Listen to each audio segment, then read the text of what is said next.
The photograph captures it perfectly. A young man in his 70s, shoulders bearing the weight of centuries, finally, hearing the words he had waited his entire life to receive. The Queen died peacefully at Balmoral this afternoon. In that single moment, Charles Philip Arthur George ceased to be the longest-serving heir apparent in British history and became King Charles III. But this story isn't about that moment. It's about the extraordinary journey that led to it, 7 decades of preparation, controversy, heartbreak, and transformation that shaped not just a future king, but redefined what modern monarchy could become.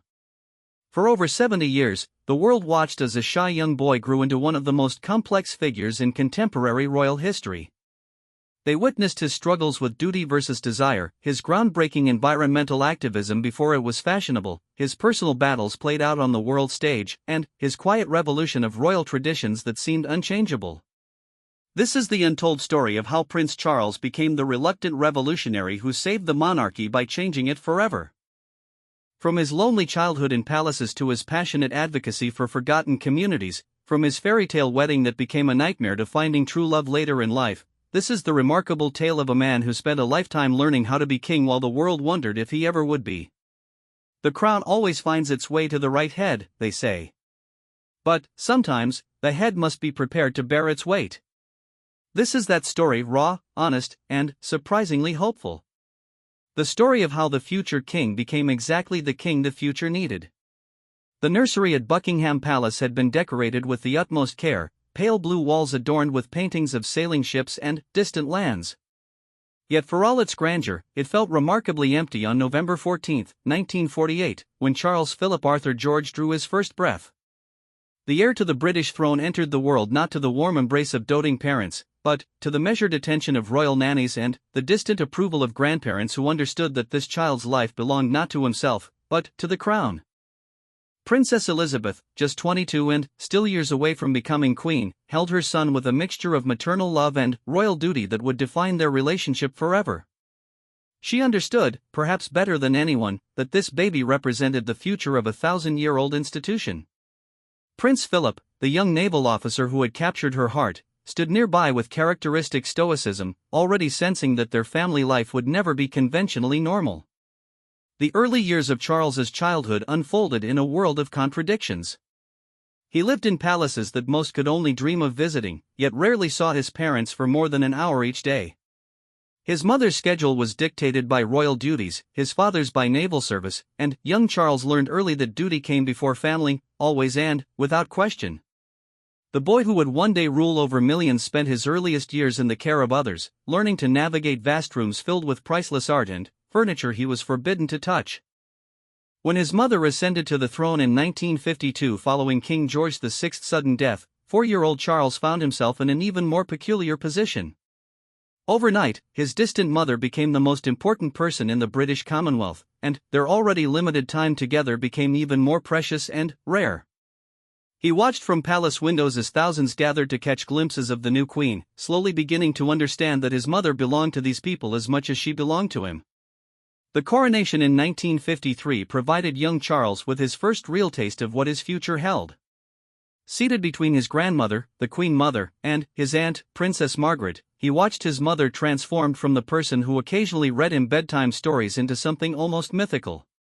The weight of the crown of St. Edward, the ancient rituals, the solemn oaths, all of it spoke to a destiny that was already mapped out for him in excruciating detail. But it was his early education that truly began to shape the man Charles would become. Unlike previous royal heirs who were educated privately within palace walls, his parents made the revolutionary decision to send him to school with other children. This choice, controversial at the time, would prove formative in ways no one could have anticipated.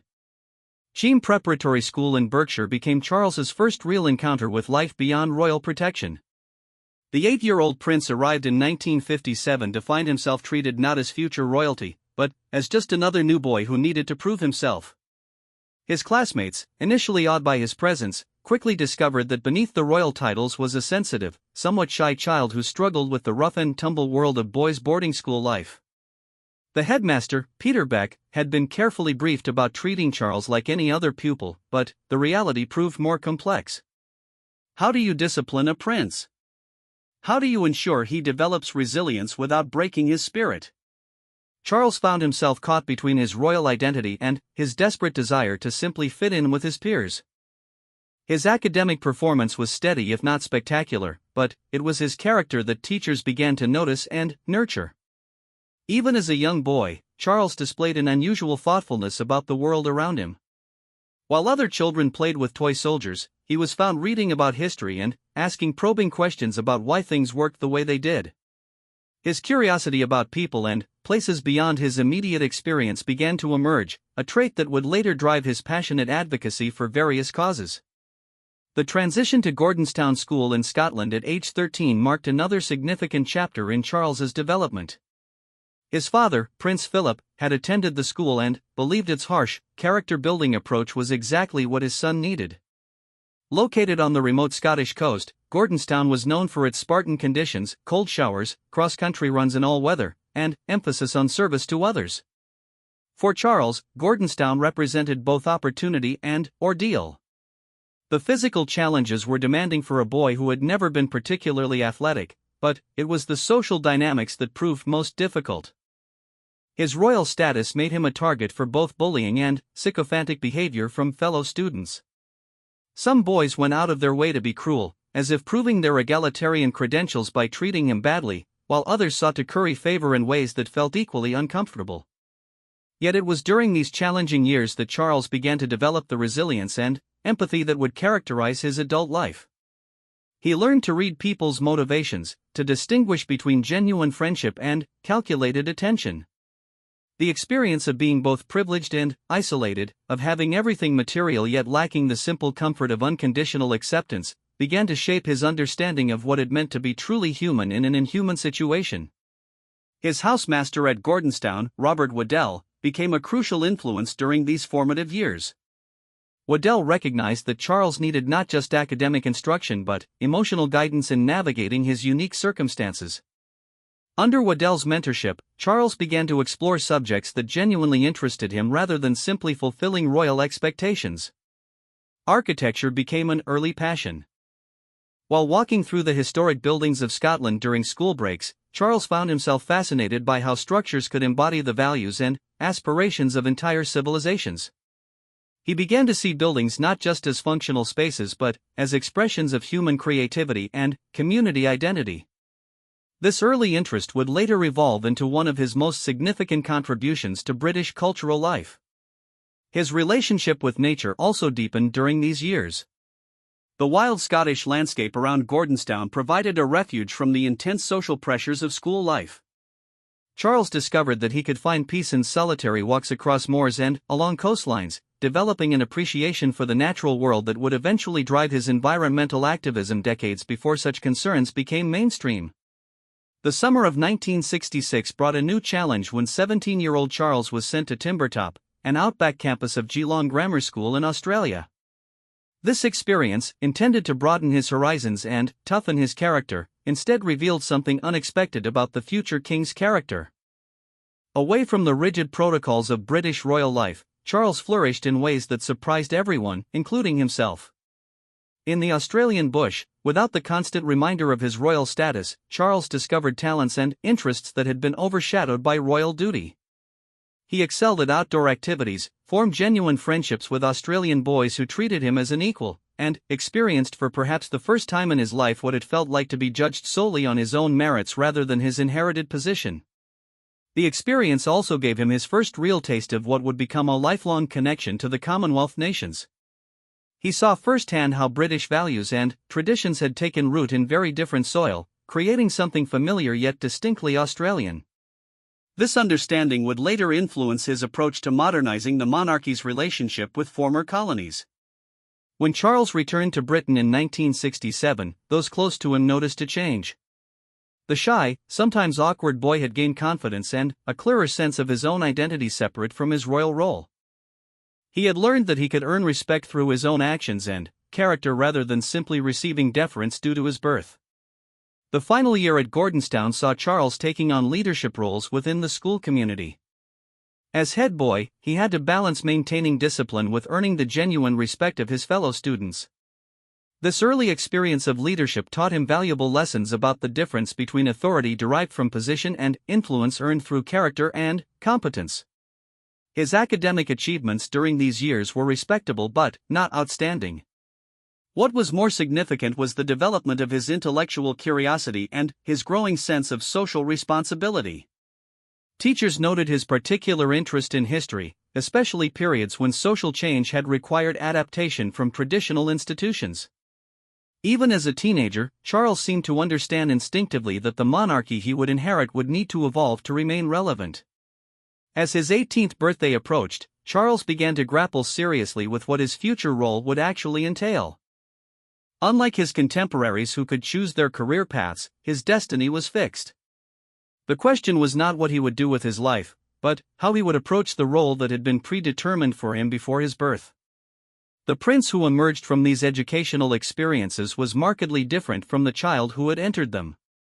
He had developed intellectual depth, emotional resilience, and, perhaps most importantly, a genuine curiosity about the world beyond palace walls. These qualities, forged through years of challenge and, sometimes loneliness, would prove essential in preparing him for the complex role that awaited him. Yet even as Charles prepared for the next phase of his education at Cambridge University, questions lingered about his readiness for royal duty.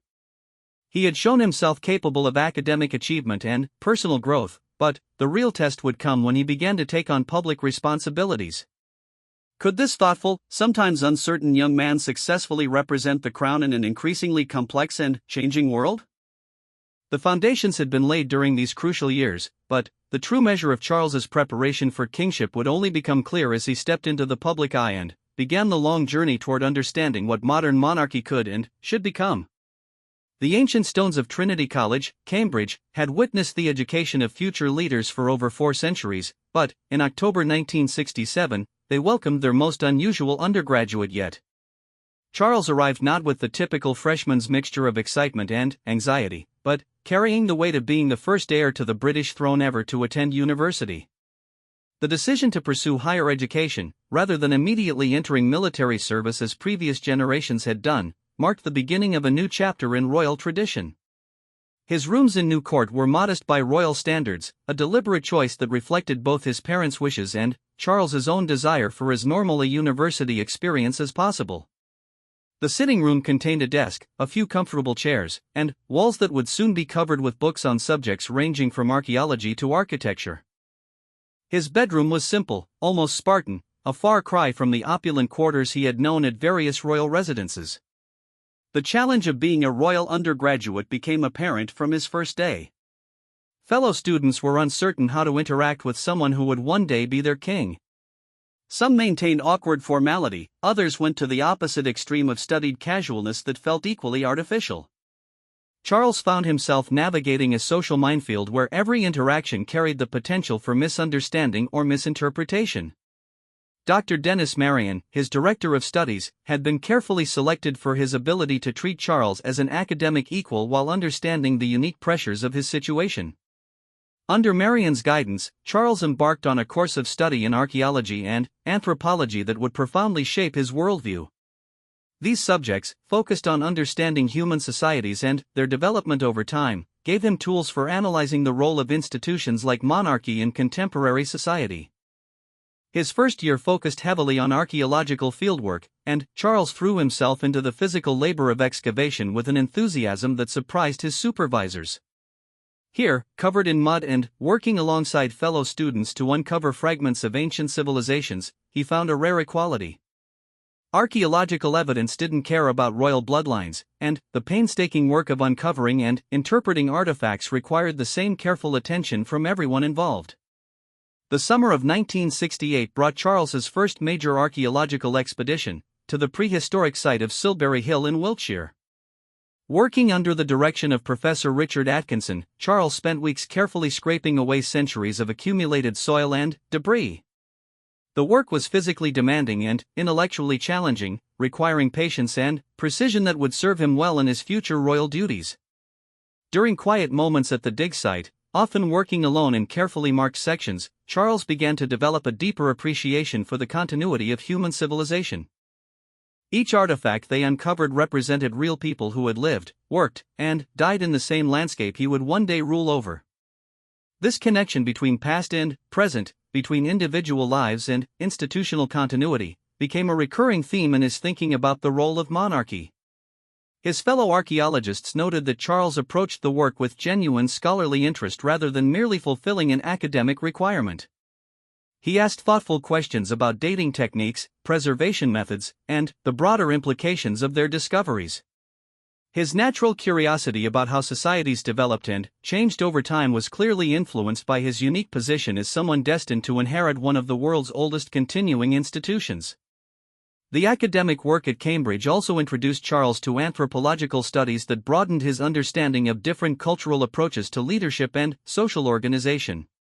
Reading Claude Lévi-Strauss and other anthropologists gave him frameworks for understanding how traditional institutions could adapt to changing social needs without losing their essential character.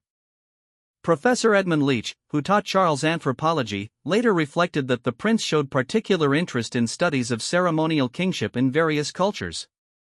Charles seemed fascinated by how different societies used ritual and symbolism to maintain social cohesion and transmit values across generations. These academic insights would later influence his approach to royal ceremonies and his understanding of the monarchy's symbolic importance. Beyond the classroom, Charles began to form friendships that would last throughout his life. His contemporaries at Cambridge included future politicians, journalists, and business leaders who would become key figures in British society. These relationships, forged over late-night discussions in college rooms and long walks along the River Cam, gave Charles insights into how his generation viewed the monarchy and its future role. One particularly influential friendship was with Hugh Van Cutsem, whose family estate in Norfolk would become a refuge for Charles throughout his adult life. Van Cutsem represented the kind of landed gentry that had traditionally supported the monarchy, but his contemporary perspective on social change challenged Charles to think beyond conventional royal circles. The political climate of the late 1960s provided a dramatic backdrop to Charles's university years. Student protests were erupting across Europe and America, challenging traditional authority structures and demanding radical social change. At Cambridge, Charles witnessed firsthand the generational tensions that were reshaping Western society. While he never participated in protests himself, he observed the passion and idealism of his contemporaries with genuine interest. These observations influenced his growing conviction that traditional institutions needed to demonstrate their relevance to younger generations rather than simply demanding deference based on historical precedent. He began to articulate a philosophy that would guide his later public life, the idea that monarchy could preserve valuable traditions while adapting to serve contemporary needs. His academic performance during his second year showed marked improvement as he grew more confident in his intellectual abilities. His dissertation on archaeological methodology earned praise from his supervisors, who noted his careful attention to detail and his ability to synthesize complex information into clear, well-reasoned arguments. The summer of 1969 brought a new challenge with his investiture as Prince of Wales at Carnarvon Castle. This ancient ceremony, broadcast live to millions around the world, marked Charles's formal introduction to his future role as heir apparent. The months of preparation required him to learn Welsh, study the history of Anglo-Welsh relations, and master the complex protocol surrounding the ceremony. The investiture represented far more than pageantry. In an era of rising Welsh nationalism, the ceremony carried significant political implications. Charles approached the challenge with characteristic thoroughness, spending time at the University College of Wales, Aberystwyth, learning not just the Welsh language but also the complex cultural and political sensitivities surrounding his future title. His weeks in Wales proved transformative in unexpected ways. Away from the familiar environment of Cambridge, Charles encountered for the first time the complex relationships between the monarchy and the diverse communities within the United Kingdom. Welsh nationalism was not merely academic theory but a living political force that questioned the very legitimacy of English rule. The young prince found himself in conversations with Welsh students and faculty who challenged him to justify the monarchy's role in modern Wales. These discussions, sometimes heated but always respectful, forced Charles to articulate his own vision of what the monarchy could contribute to contemporary British society. He began to develop arguments about the Crown's potential role in protecting regional cultures and supporting community initiatives that government bureaucracy might overlook. The investiture ceremony itself, held on July 1, 1969, showcased both the ancient traditions of monarchy and Charles's growing skill at public performance. Dressed in ceremonial robes and coronet, he knelt before his mother, the Queen, and pledged to serve the people of Wales.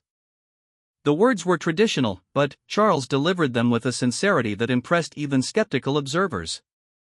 More significantly, his decision to deliver part of his response in Welsh, despite having learned the language only recently, demonstrated a respect for local culture that marked a new approach to royal duty. This wasn't merely symbolic gesture but evidence of Charles's growing understanding that effective leadership required genuine engagement with the communities he would serve. Returning to Cambridge for his final year, Charles brought with him a new confidence in his ability to fulfill his royal role while maintaining his intellectual integrity. His studies in his third year focused increasingly on the history of British institutions, particularly the ways in which traditional structures had adapted to social and political change. His final dissertation examined the role of ceremonial monarchy in maintaining national unity during periods of rapid social change. The work showed sophisticated understanding of the delicate balance between preserving tradition and enabling progress. His supervisors noted that Charles had developed genuine expertise in analyzing the intersection of culture, politics, and institutional development. The social life of his final year also reflected his growing confidence. Charles began hosting dinner parties in his rooms, bringing together fellow students from different backgrounds to discuss contemporary issues. These gatherings became known for their intellectual rigor and Charles's skill as a host who could draw out the best thinking from his guests while maintaining an atmosphere of friendly debate. His relationship with Camilla, which began during this period, represented his first serious romantic attachment.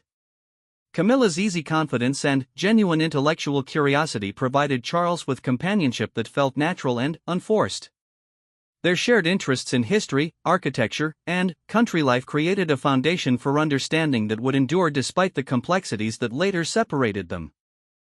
The Cambridge years concluded with Charles achieving a respectable 2:2 degree, but, more importantly, they had equipped him with intellectual tools and personal confidence that would prove invaluable in his future role. He had learned to think critically about institutions while respecting their value, to engage respectfully with different perspectives while maintaining his own convictions, and to see his future role not as a burden to be endured but as an opportunity to serve. His professors noted that Charles left Cambridge as a markedly different person than the uncertain young man who had arrived 3 years earlier. He had developed intellectual sophistication, social confidence, and, perhaps most importantly, a clear sense of how his unique position could be used to contribute positively to British society. The transition from student to working member of the royal family would bring new challenges, but Charles's education had given him something previous heirs had often lacked: a scholarly foundation for understanding his role and the analytical skills needed to adapt ancient traditions to contemporary needs. The prince who graduated from Cambridge in 1970 was ready to begin the practical apprenticeship for kingship that would occupy the next 5 decades of his life. The morning mist hung over the parade ground at Royal Air Force College Cranwell as Flight Lieutenant Charles Windsor reported for duty in March 1971. Gone were the academic robes and comfortable college rooms. In their place stood a man in crisp military uniform, ready to begin a different kind of education. The decision to pursue military service represented more than family tradition. It offered Charles his first opportunity to lead men and women whose respect had to be earned rather than inherited. The Royal Air Force had been his own choice, breaking with family tradition that typically saw royal men serve primarily in the Royal Navy. This decision reflected Charles's growing confidence in charting his own path within the constraints of royal duty. Flying represented freedom in its purest form, and, for someone whose life was largely predetermined, the ability to take control of a machine and soar above earthly concerns held profound appeal. The initial weeks of flight training proved more challenging than Charles had anticipated. The physical demands of high-speed flight, the need for split-second decision-making, and the technical complexity of modern aircraft required complete mental focus. For the first time in years, Charles found himself in an environment where his royal status was genuinely irrelevant to his success or failure. The aircraft responded only to skill and judgment, not to hereditary privilege. His flight instructor, squadron leader Philip Pinney, approached the unusual task of training a future king with characteristic RAF directness. The instruction was demanding and, sometimes harsh, as it needed to be. Aviation mistakes could be fatal, and royal blood provided no protection against the laws of physics. Charles appreciated this uncompromising approach, finding relief in clear, objective standards that had nothing to do with palace protocol. The technical aspects of flight training absorbed Charles completely. He threw himself into studying aerodynamics, navigation, meteorology, and aircraft systems with an intensity that impressed his instructors. Here was subject matter that combined theoretical knowledge with practical application in ways that his archaeological studies never could. The margin for error in archaeology was measured in damaged artifacts; in aviation, it was measured in human lives. His first solo flight in a de Havilland Chipmunk trainer aircraft marked a personal milestone that transcended his royal identity. Alone in the cockpit, entirely responsible for his own safety and success, Charles experienced a moment of pure individual achievement. The thrill of takeoff, the precision required for navigation, and the satisfaction of a smooth landing provided him with confidence that was entirely self-earned. Fellow trainee pilots initially treated their royal classmate with the mixture of deference and curiosity that Charles had learned to expect, but the demanding nature of flight training quickly broke down such barriers. When someone was struggling with instrument flying or complex aerobatics, what mattered was competence and willingness to help, not social status. Charles found himself both giving and receiving assistance based purely on merit and need. The camaraderie that developed during training flights and evening briefings gave Charles insights into leadership that no classroom could provide. He observed how natural leaders emerged within the group, how effective teams formed under pressure, and how individual strengths could be combined to achieve collective success. These lessons would prove invaluable when he later took on his own leadership responsibilities. Advanced flight training introduced Charles to high-performance aircraft that tested his skills and nerve. Flying the Hawker Hunter jet fighter required precision and confidence that pushed him to his limits. The speeds involved, the complex systems, and the demanding flight characteristics meant that any hesitation or uncertainty could have dangerous consequences.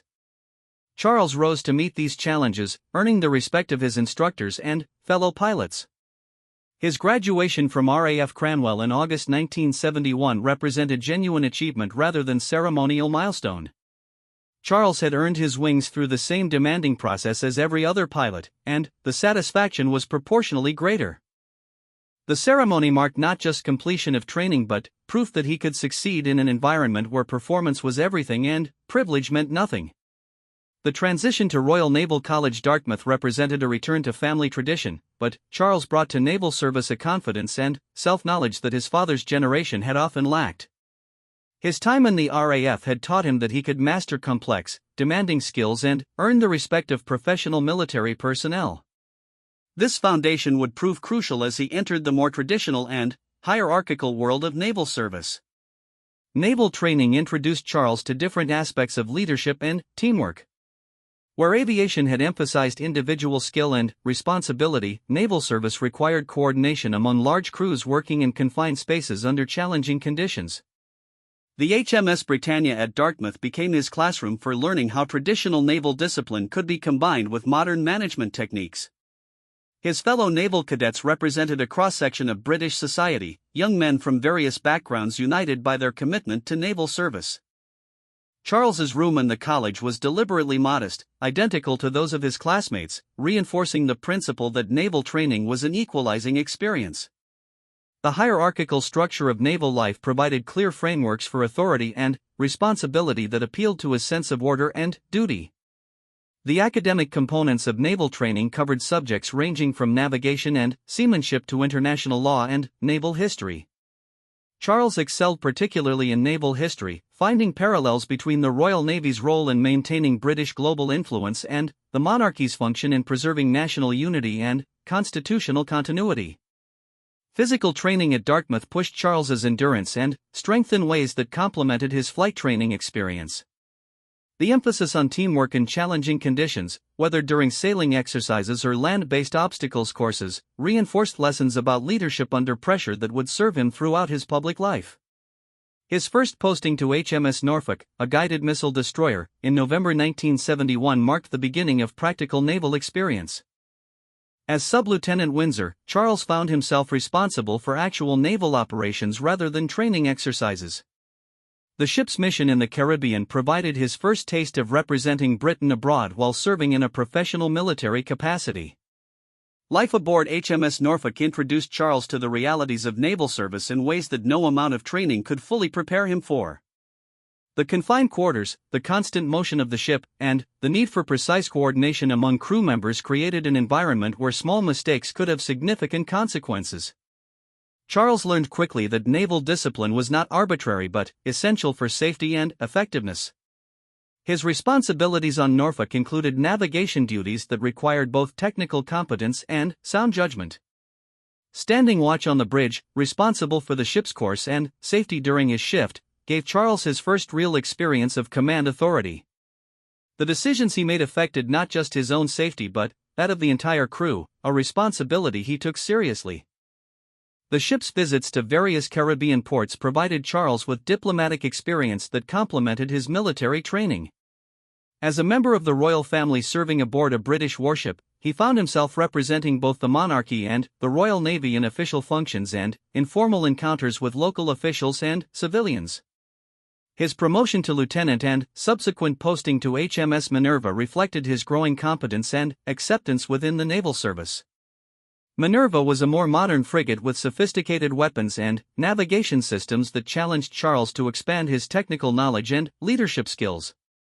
His role as communications officer required him to master complex radio and radar systems while coordinating with other ships and shore stations. The Mediterranean deployment aboard Minerva in 1973 provided Charles with insights into Britain's continuing global responsibilities and the Royal Navy's role in maintaining stability in strategically important regions. The ship's participation in NATO exercises demonstrated the importance of international cooperation in addressing contemporary security challenges. His final naval posting to HMS Hermes, one of the Royal Navy's aircraft carriers, represented the culmination of his military education. As a helicopter pilot and ship's officer, Charles experienced firsthand the complex logistics and coordination required to operate one of the most sophisticated military platforms ever created. The carrier's flight deck operations, with their carefully choreographed launch and recovery procedures, exemplified the kind of precise teamwork and clear communication that would characterize his later approach to royal duties. The helicopter training program introduced Charles to a different kind of aviation that emphasized versatility and precision rather than pure speed and performance.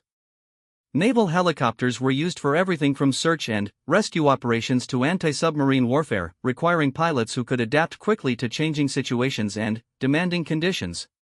His qualification as a helicopter pilot in 1974 provided Charles with skills that would prove valuable throughout his royal career. The ability to reach remote locations quickly and land in confined spaces would later enable him to visit communities and disaster sites that would otherwise be difficult to access. More importantly, the training reinforced his confidence in his ability to master complex, demanding skills. The leadership opportunities provided by his military service gave Charles experience in motivating and directing others that no amount of theoretical study could have provided. Whether coordinating flight operations or managing navigation duties, he learned to balance authority with approachability, to make quick decisions under pressure, and to accept responsibility for both successes and failures. His fellow officers noted that Charles approached military service with genuine commitment rather than merely fulfilling a traditional obligation. He volunteered for challenging assignments, studied continuously to improve his technical knowledge, and showed genuine concern for the welfare of the men and women serving under his command. The completion of his military service in 1976 marked the end of Charles's formal preparation for royal duties and the beginning of his full-time royal career. The 5 years of military service had given him professional competence, leadership experience, and personal confidence that would prove invaluable in the decades ahead. Perhaps most importantly, military service had demonstrated that Charles could earn respect and achieve success in environments that valued performance over privilege. The pilots, sailors, and officers who served alongside him judged him not as a royal prince but as a competent professional who had earned his place through ability and dedication. This foundation of earned respect and demonstrated competence would become crucial as Charles began to take on the complex responsibilities of representing the monarchy in an increasingly challenging and changing world. The prince who completed his military service was far better prepared for the demands of royal duty than any previous heir to the British throne. The red leather dispatch boxes arrived at Highgrove House every morning with clockwork precision, their brass corners gleaming in the early sunlight that streamed through the library windows. By 1976, these boxes had become as much a part of Prince Charles's routine as his morning coffee and newspaper review. Inside lay the careful documentation of a working life unlike any other, briefing papers for upcoming engagements, correspondence from government ministers, requests from charitable organizations, and intelligence reports that kept him informed about the complex world he was increasingly called upon to navigate. Charles approached these responsibilities with the same methodical attention to detail that had characterized his military service. Each engagement was carefully researched, every speech meticulously prepared, and all participants thoroughly briefed. What might appear to outside observers as a series of ceremonial appearances was actually a carefully orchestrated program of relationship building, problem solving, and quiet diplomacy that operated largely outside public view. The establishment of the Prince's Trust in 1976 marked his first major independent initiative as a working member of the royal family. Using his Royal Navy severance pay of £7,000 as seed money, Charles created an organization dedicated to helping disadvantaged young people develop skills and find employment opportunities. This was not merely charitable giving but a carefully considered response to social problems he had observed during his education and military service. The inspiration for the Prince's Trust came from Charles's growing awareness of the gap between his privileged background and the realities facing many young Britons. During royal visits to inner-city communities, he had seen firsthand the frustration and hopelessness that affected young people who lacked access to education, training, or employment opportunities. Traditional charitable organizations often struggled to reach these communities effectively, and government programs frequently became entangled in bureaucratic complexity. Charles's approach to addressing these challenges reflected lessons learned during his military service about the importance of clear objectives, practical solutions, and measurable results. The Prince's Trust was designed to provide direct assistance to individuals rather than funding institutional programs. This meant supporting specific young people to start businesses, complete training programs, or develop skills that would lead to employment. The hands-on approach Charles brought to the Prince's Trust surprised many observers who expected royal charity work to involve ceremonial appearances rather than detailed involvement in program development. He insisted on meeting grant recipients personally, reviewing business plans, and following up on outcomes. This level of engagement required him to develop expertise in areas ranging from small business economics to youth psychology. His first major international tour as heir apparent came in 1977 with visits to Australia and New Zealand that demonstrated his growing skill at representing Britain abroad. The tour required careful balancing of official diplomatic protocol with genuine engagement with local communities. Charles approached the challenge by spending extensive time studying the history, culture, and contemporary politics of both countries. The Australian leg of the tour proved particularly significant for Charles's development as a royal representative. His earlier experience as a schoolboy at Timbertop had given him genuine affection for Australia and some understanding of Australian culture, but returning as heir apparent required him to navigate complex political sensitivities surrounding the monarchy's role in Australian governance. During visits to remote communities in the Australian outback, Charles demonstrated a natural ability to connect with people whose lives were far removed from royal experience. His genuine curiosity about local challenges, combined with his military training and clear communication, enabled him to have substantive conversations about issues ranging from drought management to indigenous land rights. The tour also included his first major overseas speeches as heir apparent, addresses that required careful coordination between British diplomatic officials and local political sensitivities. Charles's speeches during the tour reflected his growing confidence in articulating his vision of the monarchy's role in the modern Commonwealth, emphasizing partnership and mutual respect rather than traditional hierarchical relationships. His developing expertise in environmental issues began to emerge during this period through his involvement with the Countryside Commission and various conservation organizations. Charles's interest in environmental protection grew from his love of rural life and his scholarly understanding of the relationships between human communities and their natural surroundings. The environmental movement in the 1970s was still largely confined to academic circles and activist groups, but Charles recognized early that environmental degradation posed fundamental threats to human welfare and social stability. His background in archaeology and anthropology had taught him to think in terms of long-term historical patterns, and he could see parallels between contemporary environmental challenges and the ecological factors that had contributed to the collapse of previous civilizations. His speeches on environmental topics during the late 1970s were carefully crafted to avoid partisan political positions while still advocating for urgent action. This required him to frame environmental protection in terms of economic prosperity and social responsibility rather than simply appealing to abstract principles. The approach reflected his growing sophistication in understanding how to use his platform effectively without compromising the monarchy's political neutrality. The establishment of his organic farm at Highgrove in 1980 provided Charles with a practical laboratory for testing sustainable agricultural methods. The decision to convert the estate to organic production was controversial at the time, when most agricultural experts dismissed organic methods as economically unviable and scientifically unsound. Charles's commitment to organic farming required him to develop genuine expertise in soil science, crop rotation, and sustainable pest management. His involvement in urban planning and architecture began to intensify during this period as well. Charles's university studies in archaeology had given him appreciation for how built environments could either enhance or undermine community life. His travels as a working royal had shown him examples of both successful and failed urban development projects around the world. The speech he delivered to the Royal Institute of British Architects in 1984, criticizing proposed modern additions to historic buildings, marked his emergence as a significant voice in debates about architectural quality and urban planning. The speech, which famously criticized a proposed extension to the National Gallery as a monstrous carbuncle, generated considerable controversy but also focused public attention on important questions about preserving architectural heritage while accommodating contemporary needs. Charles's involvement in architectural debates reflected his belief that the built environment had profound effects on social cohesion and individual well-being. He argued that traditional architectural principles, properly understood and adapted, could create more livable communities than the modernist approaches that had dominated post-war urban development. His marriage to Lady Diana Spencer in 1981 represented both personal milestone and public spectacle that demonstrated the monarchy's continuing ability to generate global interest and affection.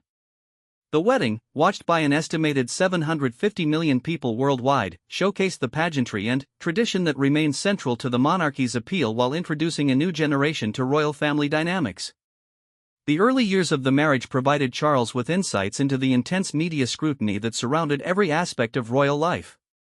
Diana's natural charisma and photogenic appeal created new opportunities for charitable work and public engagement, but also generated pressures that neither Charles nor Diana had fully anticipated. Their joint charitable work during the early 1980s demonstrated how royal patronage could be used to address serious social problems while maintaining the monarchy's nonpartisan stance. Their visits to homeless shelters, AIDS clinics, and community development projects showed how the royal presence could draw attention to important issues while supporting the work of dedicated professionals and volunteers. The birth of Prince William in 1982 and Prince Harry in 1984 added new dimensions to Charles's public role while providing him with personal fulfillment that had been missing from his carefully structured life. His approach to parenting reflected his own educational experiences and his desire to give his sons exposure to normal childhood experiences alongside preparation for their eventual royal responsibilities. His involvement in the development of Poundbury, a new town in Dorset built according to traditional architectural and planning principles, provided Charles with an opportunity to test his theories about sustainable community development. The project, begun in the late 1980s, incorporated mixed-income housing, walkable neighborhoods, and architectural styles that reflected local building traditions. Poundbury became a practical demonstration of Charles's belief that traditional principles of urban design could address contemporary social and environmental challenges. The project required him to work closely with architects, planners, local officials, and residents to create a community that balanced aesthetic quality with practical functionality. His growing involvement in international development work during the 1980s reflected his understanding of the global responsibilities that came with his position as future head of the Commonwealth. His visits to Africa, Asia, and the Pacific provided him with first-hand exposure to the challenges facing developing nations and the complex relationships between former colonial powers and independent nations. These experiences shaped Charles's approach to international relations and his understanding of how the monarchy could contribute to global stability and cooperation. His meetings with political leaders, business executives, and community organizers gave him insights into the practical challenges of economic development and social progress in diverse cultural contexts.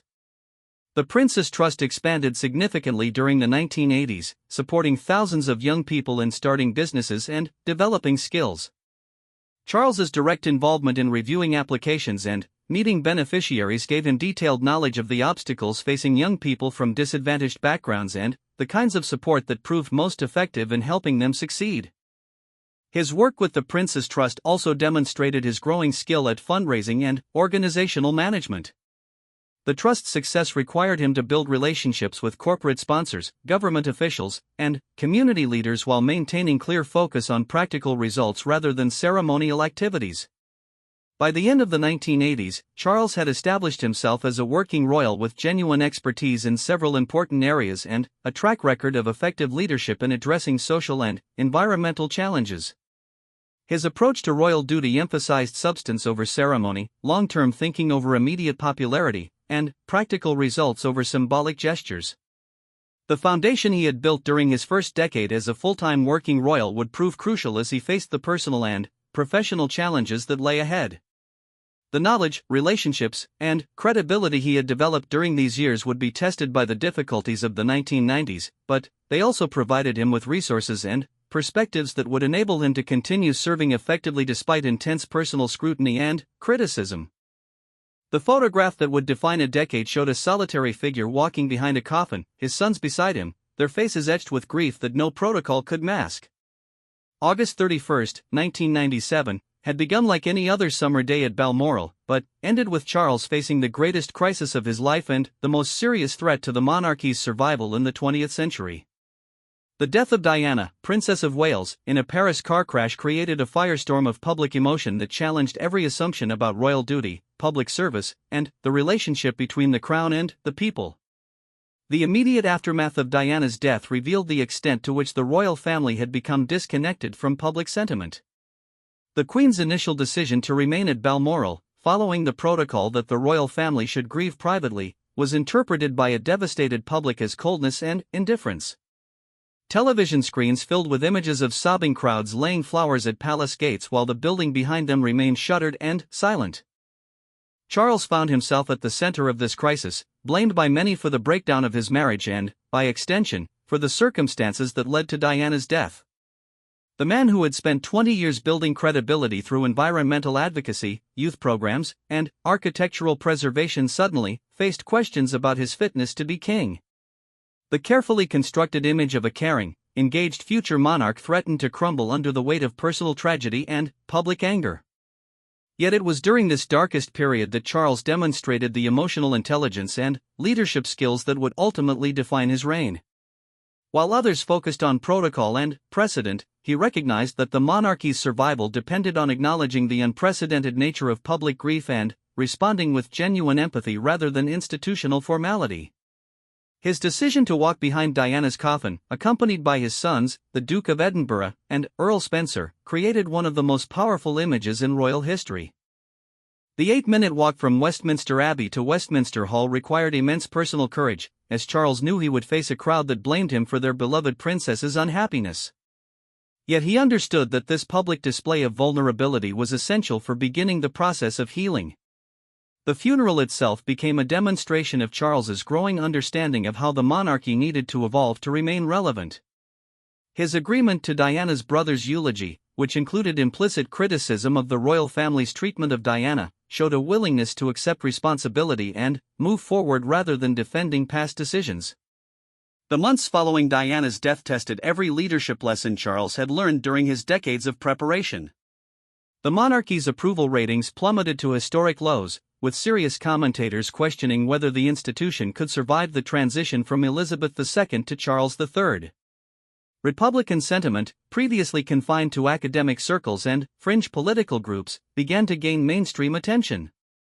Charles's response to this crisis demonstrated the emotional maturity and strategic thinking that would characterize his later reign. Rather than retreating into defensive isolation, he increased his public engagements and opened himself to unprecedented media scrutiny. His participation in television documentaries and interviews during this period showed a man grappling honestly with personal failures while maintaining his commitment to public service. The establishment of the Diana, Princess of Wales Memorial Fund marked an important step in Charles's efforts to honor his former wife's legacy while moving forward with his own life and work. His support for the fund, despite the personal pain involved, demonstrated a generosity of spirit that helped restore public confidence in his character and judgment. His relationship with Camilla Parker Bowles during this period required extraordinary careful management. Charles understood that public acceptance of his personal happiness depended on demonstrating that he had learned from past mistakes and was approaching this relationship with greater maturity and consideration for all involved.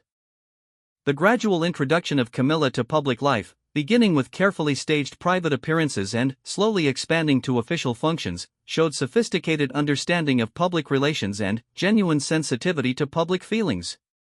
The careful rehabilitation of Camilla's public image took nearly a decade and required Charles to balance his personal desires with his institutional responsibilities in ways that previous royal generations had rarely managed successfully. His patience during this process, accepting years of criticism and speculation rather than rushing toward marriage, demonstrated the emotional growth that resulted from the traumas of the 1990s. The new millennium brought opportunities for Charles to demonstrate how the monarchy could address contemporary challenges while honoring historical traditions. His involvement in millennium celebration planning showed his understanding of how royal ceremonial could unite diverse communities around shared values and aspirations rather than simply commemorating past achievements. His environmental advocacy gained new urgency during this period as climate science provided increasingly clear evidence of the threats posed by global warming. Charles's decades of organic farming and sustainable development work positioned him as one of the few world leaders with genuine expertise in these areas. His speeches on climate change during the early 2000s, initially dismissed by many as eccentric royal hobby horses, began to be recognized as prescient warnings about fundamental threats to human civilization. The establishment of the Prince's Rainforest Project in 2007 demonstrated Charles's ability to use his unique position to address global challenges that national governments struggled to handle effectively. The project brought together heads of state, business leaders, and environmental scientists to develop practical strategies for protecting tropical forests while supporting economic development in rainforest nations. His marriage to Camilla in 2005, conducted as a civil ceremony followed by religious blessing, represented a carefully balanced compromise that respected both personal happiness and institutional requirements. The wedding demonstrated Charles's growing skill at managing complex situations that required sensitivity to religious doctrine, constitutional law, and public opinion. The economic crisis of 2008 provided Charles with opportunities to demonstrate the monarchy's continued relevance in addressing contemporary challenges. His initiatives to support small businesses and unemployed workers during the recession drew on decades of experience with the Prince's trust and showed how royal patronage could provide practical assistance rather than merely symbolic support. His relationship with his sons during their military service showed how lessons learned from his own difficult childhood could be applied to supporting the next generation. His visible pride in William and Harry's military achievements, combined with his support for their charitable initiatives, demonstrated a more emotionally accessible approach to royal parenting than previous generations had typically managed. The 2011 wedding of Prince William and Catherine Middleton provided Charles with an opportunity to showcase the monarchy's ability to generate global enthusiasm while adapting to contemporary values. His role in planning the ceremony balanced traditional pageantry with modern sensibilities, creating an event that honored the past while embracing the future. His Diamond Jubilee celebrations for the Queen in 2012 demonstrated his growing role as the monarchy's primary public representative. His speeches during the Jubilee year showed sophisticated understanding of how to honor his mother's service while preparing public opinion for the eventual transition to his own reign. The Scottish independence referendum in 2014 tested Charles's understanding of the monarchy's role in maintaining United Kingdom unity without interfering in democratic processes. His careful statements during the campaign showed how the Crown could express concern for national unity while respecting the rights of citizens to make their own political choices. His growing involvement in interfaith dialogue during the 2010s reflected his understanding of Britain's increasing religious diversity and the monarchy's role in serving all citizens regardless of their faith traditions. His relationships with Muslim, Hindu, Sikh, and Jewish community leaders demonstrated genuine commitment to inclusive leadership rather than merely ceremonial multiculturalism. The COVID-19 pandemic provided the ultimate test of Charles's preparation for kingship. His own illness from the virus in 2020 humanized him in ways that decades of public engagements had not achieved, while his leadership during the crisis demonstrated the monarchy's continued ability to provide stability and reassurance during periods of uncertainty. His accession to the throne on September 8, 2022, following the death of Queen Elizabeth II, marked the culmination of the longest apprenticeship in royal history. The man who became King Charles III had spent over 70 years preparing for this moment, developing expertise in environmental protection, urban planning, interfaith relations, and charitable work that made him uniquely qualified for contemporary challenges. His first year as king demonstrated how thoroughly he had learned the lessons of his long preparation. His approach to constitutional duties balanced respect for tradition with adaptation to contemporary needs.